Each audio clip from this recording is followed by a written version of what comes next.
नमस्कार दोस्तों, आप सभी का बैक पेन रिलीफ प्रोग्राम के वीक नंबर 11 में स्वागत है। दोस्तों, इस वीडियो में हम बात करने वाले हैं कि वीक 11 के अंदर बैकवर्ड और फॉरवर्ड दोनों बायस वालों को एक नई प्रैक्टिस शुरू करनी है जिसका नाम है वॉक इन उत्कट आसन। यानी कि जो हमने उत्कट आसन की प्रैक्टिस सीखी थी उस प्रैक्टिस में हमें वॉक करना है और ये वॉक कैसे करनी है वो हम आगे वीडियो में सीखेंगे। अब जैसा कि हम हर वीडियो में यानी कि जब भी हम कोई नई प्रैक्टिस शुरू करते हैं तो हम हमेशा ये बात डिस्कस करते हैं कि जब आप ये प्रैक्टिस शुरू करें डे 1 पर तो आपको 4 से 5 बार इस प्रैक्टिस को पहले करके देखना है और उसके बाद आपको ये चेक करना है कि इस प्रैक्टिस को करने के बाद क्या आपको बैक में पेन फील हो रहा है या नहीं। अगर आपको प्रैक्टिस के बाद बैक में पेन फील हो रहा है, बैक में पेन जनरेट हुआ है, तो आपको ये प्रैक्टिस नहीं करनी है क्योंकि आपका शरीर अभी इस प्रैक्टिस के लिए तैयार नहीं है। या फिर हमें ये चेक करना है कि कहीं हम प्रैक्टिस गलत तरीके से तो नहीं कर रहे हैं, तो आपको वापस जाकर इस वीडियो को दोबारा देखना है, फिर ठीक से समझना है, वापस प्रैक्टिस करनी है और चेक करना है कि सही तरीके से प्रैक्टिस करने के बाद अब हमें पेन फील हो रहा है या नहीं। उसके बाद ही हमें प्रैक्टिस में आगे कंटिन्यू करना है। इस प्रैक्टिस में हम जो है रेसिस्टेंट बैंड यूज़ करने वाले हैं, ठीक वैसे ही जैसे हमने सीपी आसन में किया था।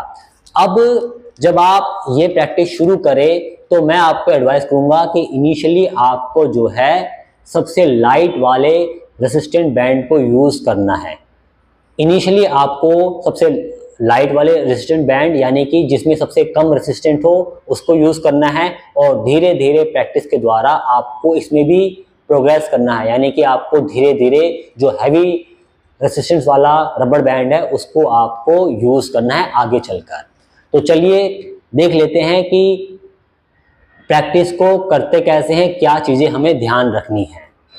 इस प्रैक्टिस में हमें रेसिस्टेंट बैंड को प्लेस करना है एंकल जॉइंट के ऊपर।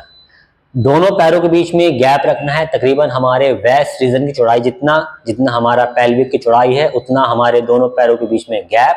ठीक है, ये हुई हमारी पैरों की पोजीशन और रबर बैंड की पोजीशन, रबर बैंड की प्लेसमेंट। उसके बाद हमें आ जाना है उत्कट आसन की पोजीशन में। उत्कट आसन की पोजीशन यानी कि आपको हल्का सा नी से बैंड होना है और अपने हिप जॉइंट से बैंड होना है और ऐसा मानते हुए अपने सिटिंग एरिया को पीछे ले जाना है, जैसे कि आप पीछे रखे किसी चेयर या स्टूल पर बैठने जा रहे हैं। लेकिन आपको याद रखना है कि आपको स्लाइटली नीचे जाना है, आपको बहुत ज़्यादा नीचे नहीं आना है। ठीक है, यानी कि आप हल्का सा जो है अपने हिप जॉइंट से बैंड हो रहे हैं। ठीक है, आप अपने सिटिंग एरिया को थोड़ा ही पीछे ले जा रहे हैं, ये चीज आपको ध्यान रखनी है।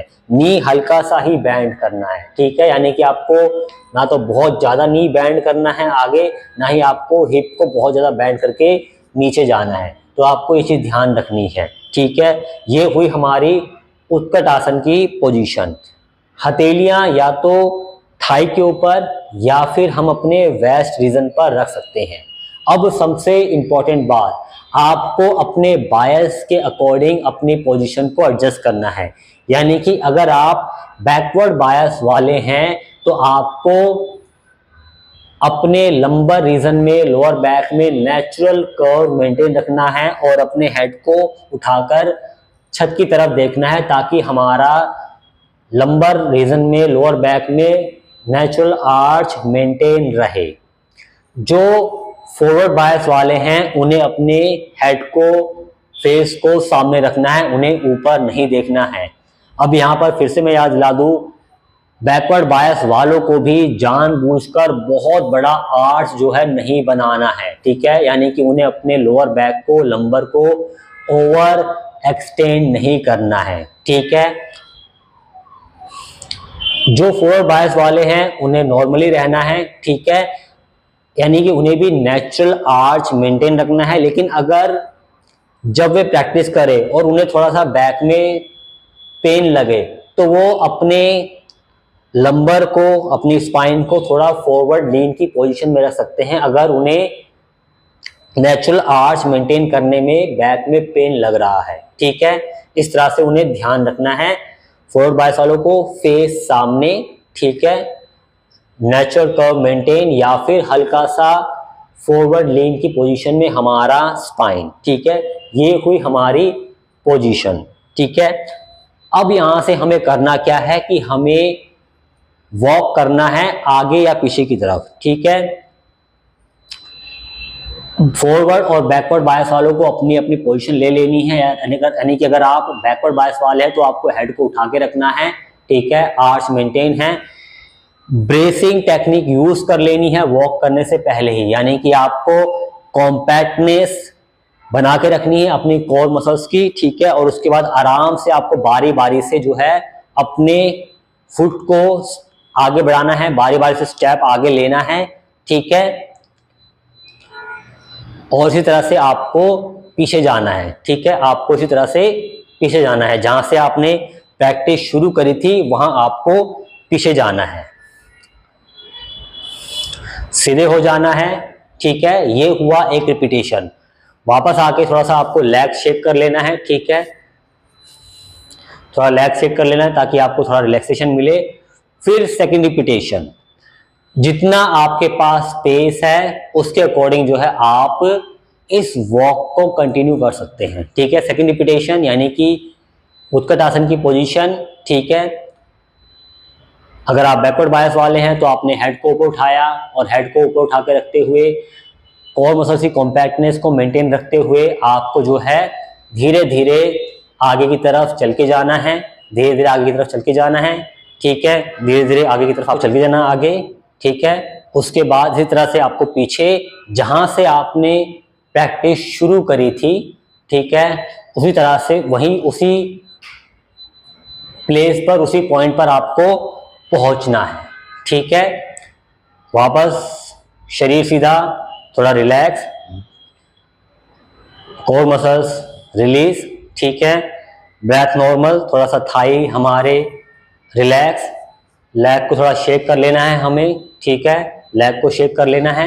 इस तरह से फिर तीसरी रिपीटेशन, यानी कि आपको जाना है, जैसे अगर आप फॉरवर्ड बायस है तो फेस सामने रखें। ठीक है, और धीरे धीरे आपको आगे चल के जाना है। याद रखिए आप स्लाइटली जो है उत्कट आसन की प्रैक्टिस कर रहे हैं, आप बहुत ज्यादा जो है अपने हिप बैंड से नीचे नहीं बैंड हो रहे हैं। ठीक है, इस तरह से आपको वॉक करते हुए आगे और पीछे की तरफ मूव होना है। ठीक है, ये हुई थर्ड रिपीटेशन। फिर फोर्थ रिपीटेशन, उसके बाद फिफ्थ रिपीटेशन। हर रिपीटेशन के बाद आपको रुककर अपने लेग को शेक करना है। ठीक है, थोड़ा सा रिलैक्स होना है, लेग को थोड़ा रिलैक्स होने देना है, ब्रेथ को नॉर्मल होने देना है। ठीक है, कुछ क्षण रुककर, और इस तरह से कंटिन्यू प्रैक्टिस आपको करनी है। इस तरह से आपको फोर्थ रिपीटेशन करनी है, फिर फिफ्थ रिपीटेशन करनी है, और आपको एक सेट पूरा कर लेना है। 20 सेकंड रेस्ट करना है। फिर सेकंड सेट में 3 रिपीटेशन, यानी कि आपको आगे आना है, आगे चलना है, फिर वापस लौट के आना है। ठीक है, फिर 20 सेकंड रेस्ट, और अंत में थर्ड रिपीटेशन में आपको एक बार आगे जाकर और वापस आना है। ठीक है, आप अपने जो आपके पास स्पेस है उसके अकॉर्डिंग आप जो है इस अपने स्टेप को जो है डिसाइड कर सकते हैं। जितना आपके पास स्पेस है या जितना आप प्रैक्टिस कर पा रहे हैं कंफर्टेबली, उसके अकॉर्डिंग आप जो है अपने स्पेस को डिसाइड करके इस प्रैक्टिस को कर सकते हैं। हर रिपीटेशन के बाद आप हल्का हल्का जो है अभी अपने लेग्स को शेक कर रहे हैं ताकि मसल्स आपकी रिलैक्स हो जाए। तो ये चीज आपको ध्यान रखनी है। बैकवर्ड बायस वाले हेड को उठाकर और अपने नेचुरल आर्च को मेंटेन करते हुए वॉक करनी है उन्हें। फॉरवर्ड बायस वालों को फेस को सामने रखकर, नेचुरल आर्च को मेंटेन रखकर, या फिर उन्हें अपने लोअर बैक से स्लाइटली फॉरवर्ड होकर, यानी हल्का सा उनके स्पाइन स्लाइटली फॉरवर्ड लीन, यानी कि फॉरवर्ड लीन की पोजीशन में वहां रहकर उन्हें ये प्रैक्टिस करनी है।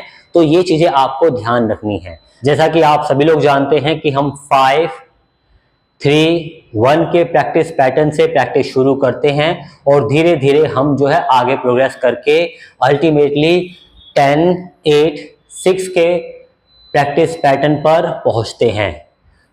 वहीं तक हम स्टिक रहते हैं। अगर आप पहली बार प्रैक्टिस करें और आपको इसमें बहुत डिफिकल्टी फील हो तो आप 5-3-1 वाले प्रैक्टिस पैटर्न से भी कम वाले प्रैक्टिस पैटर्न को चूज कर सकते हैं, यानी कि आप 3 सेट के बदले 2 सेट कर सकते हैं।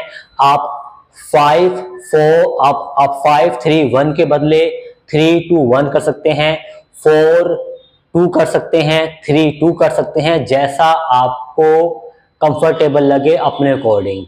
जितना आपको डिफिकल्ट लगे उस हिसाब से आप प्रैक्टिस पैटर्न को कम कर सकते हैं।